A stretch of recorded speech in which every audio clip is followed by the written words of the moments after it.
Well, I am here to offer you money. I'd like to endow a Department of Nuclear Plant Management. Wonderful. Of course, we can't do nuclear. Our students are highly entitled wusses. You'd be creating a space for violence to happen.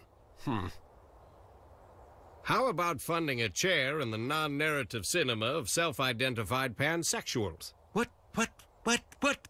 We also need to hire more deans to decide which Halloween costumes are appropriate. And what's the point of wearing a poncho? Leggings has nothing to do with anything. I'm asking, are you Mexican? How's the poncho Mexican? Let's just get that going. Are you? No, you're not. If you're not Mexican, how is it your holiday? It's not my holiday. I'm having fun. It's no one's holiday. We're celebrating. Okay. Celebrating what? Celebrating what? Cinco de Mayo. Like it's not your holiday, sir. Okay, then what is our holiday? That's good for you white people to figure out. I don't fucking know. Cinco de Mayo is not your holiday. Okay, so white people celebrate American holidays? Let's get wow. Yo, get out. Wait. Let's get out. Let's get out. This is so stupid. I forgot that America doesn't. I'd like to reason this out. This is the stupidest shit I've ever seen. She's trying to make us get out of here. Get the fuck away. She's trying to make us scene. Mike. Serious. I want to talk to them. No, they won't act morally superior to you just because it's so insensitive. Can I please talk to them? I'd like to talk with you guys. No, they're just talking down to us. Sure, we can talk. We can talk. We're being reasonable, I feel like. Let me talk to them. No, Mike, stop. This is a waste of time. Yeah, I want to make a point. Let's go. And now we're using the R word. Okay. All right, guys. You shouldn't say them. It's insensitive. What's the deal? Why do you have a problem with me? Because the Mexican culture, like a poncho, is like for Mexican people, and like their heritage. Yes, they do. Yes, they do. Yes, they are the people. Are they the only people to ever wear a poncho? No, but what I'm saying is, like, it's Cinco de Mayo, right? It's, like, all related to Mexico, and you're representing them, and you're not representing I'm not representing anyone. You're perpetuating the stereotype that Mexicans drink and wear ponchos for a living. That's what you're doing. And you also have to keep in mind the racial, like, tension that's happening right now, where your president claims that Mexicans only come here, drink, and steal your jobs. So you're perpetuating that idea and the stereotypes that associate with it. Yes, you are. By wearing this, you're making a statement. Last year is not clear. Last year is still... No, racism has been here. Because it's Cinco de Mayo, right? You don't wear this every day. No. So then you're not appreciating the culture. You're appropriating it, and there's a difference. I appreciate every culture for being. No, you're not appreciating it. You can't talk you're not for me. appreciating. You're wrong. I'm not talking for you. I'm being honest with you. You're saying I'm wrong by saying that I don't appreciate other cultures. I do. The difference between appreciating and appropriating. Because you're taking advantage. You're making them a costume. How is that not appropriating something? What are you talking about? You're dressing as what stereotypical Mexican would be like instead of appreciating their culture. And I'm having fun, and it's an excuse. And celebration includes drinking and dressing like a different kind of person. Yes. No, that is not celebrating someone. That's humiliating them. What are you talking about? I'm not trying to be a different kind of person. I am dressing for fun because I'm having fun. Then why couldn't you just dress like, what's your name? What's your name? Mike. Why couldn't you just dress as Mike? Why does Mike have to wear a poncho to celebrate Cinco de Mayo? That's the point. Mike wears whatever he wants.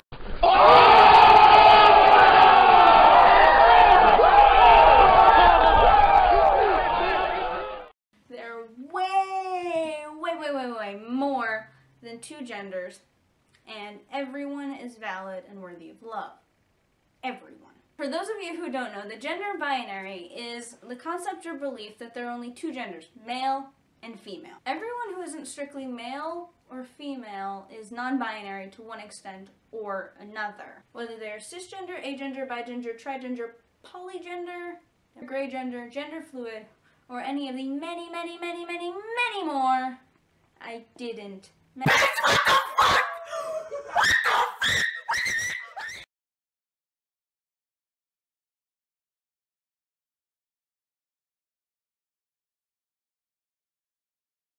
You do to help me be here because I deserve to be here. And we deserve to breathe here, deserve to come to campus every day and see me here, to see my sisters and my brothers and have not you here. Tell you that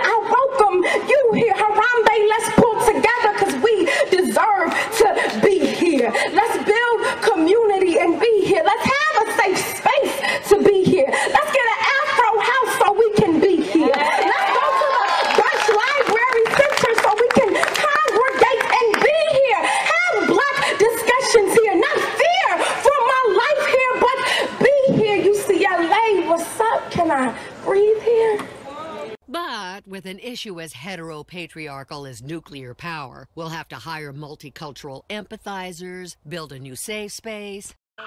Right here on the Western Washington campus, she's going nuts with the Trump sign. With the Trump sign. She doesn't like the Trump sign. Is it okay if you stop? Oh, no. It's wrong. Because it sounds really... I thought something was wrong. Yeah, I'm cool. But no one else knows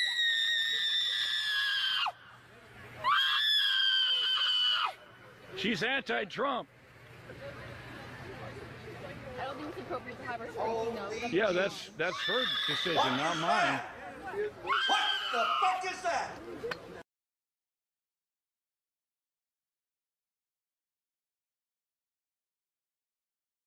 Ladies feminists. I suppose you could say that, yeah. And so, what makes you guys empowered?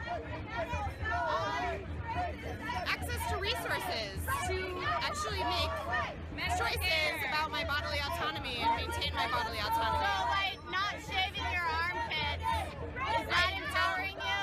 I don't like to shave my armpits, so I don't. That's it. Yes, it's empowering to be able to make it. Yeah. No, they're ignorant. That's ignorant. What's happened to this place? Yeah. Yeah.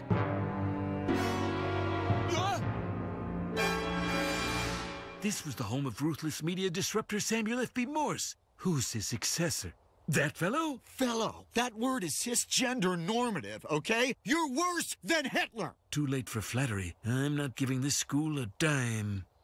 Being a black woman on this campus, I have always battled with the disproportionate reality of being one black and one being a Bruin. And it only revealed that on the night of October 6th of the undercover but blatant realities of how we are seen as people of color on this campus. And that, my friends, is a shame. I don't think it has anything to do with female or male. It has to do with people being regarded as equal. This is what a feminist. This is what a feminist. This is what a feminist looks like. Shut the fuck up. I am sick of being a baby factory that produces more men that will just, in the future, subjugate me. So the only answer to that is to kill male babies and just kill any man that you see, like in the streets, like any swinging dick, just kill him. Because we want the species to go on, but we want it only to go on with women in it. So that's what we have to do. That's the only way to keep the human race going is with just women. Stop! I'm into I mean, I would actually put them all in some kind of camp where they can all drive around in quad bikes or bicycles or white vans. I would give them a choice of vehicles to drive around with, give them no porn, they wouldn't be able to fight. We would have wardens, of course. Women who want to see their sons or male loved ones would also be able to go and visit or take them out like a library book and then bring them back. But of course, feminism is not about man-hating, oh no. I'm sorry it's a boy. Go and read her quotes in the full context of the article. She's not even joking. Bindle also states, quote, I hope heterosexuality doesn't survive, actually. I would like to see a truce on heterosexuality. Wait a second. You hope the very biological process that creates women doesn't survive, and you call yourself a feminist. My pronouns are not preferred. They're not a preference. They are mandatory for interaction with me. I do not expect everyone in the world to understand my identity. I barely understand my identity myself. You don't have to understand someone to respect them or their wishes. So I don't have to understand what it is to be a black person to speak respectfully to black people. I'm pretty sure that you can do the same for trans people, specifically non-binary people. We are not new, we are not trendy, we are not interesting or something that you can fetishize or try to, you know, just fucking sum up. It's just off. Just shut the fuck up. Change your language. Like, no one is female bodied. No one is born a girl. No one is any of that. Like, we are assigned genders at birth by doctors who look at us and see certain types of genitalia and decide what our identity will be from there on out. That's an act of violence. That should be stopped. Okay, that was weird. Thank you for shaving your armpits for us, miss. That was nice of you. Really? Yeah, really. What does this mean your sexuality is? Well, I guess the word is gynophilic, in that I'm still attracted to feminine presenting people, or I guess more broadly women. But if I was a cisgender man, I would be heterosexual. It's not about trying to get attention, and it's not just a phase. This is me actually figuring out who I am. How can I help? If you can refer to me using gender-neutral pronouns, like they and them, rather than he and him, I would appreciate that, though I understand I still do it to myself. I still misgender myself as him.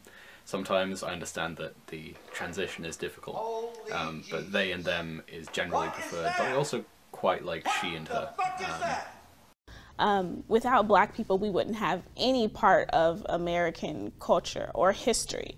We built this nation, we built this the culture surrounding what it means to be an American, and without Black people, you wouldn't have the liberties that white people have or more privileged people have in America. And understanding that I am an African as well is the fact that I am still a part of I'm still connected to my history and to my legacy of being from the continent. I'm functioning in a global context. That is just not me or LA that I'm impacting the world.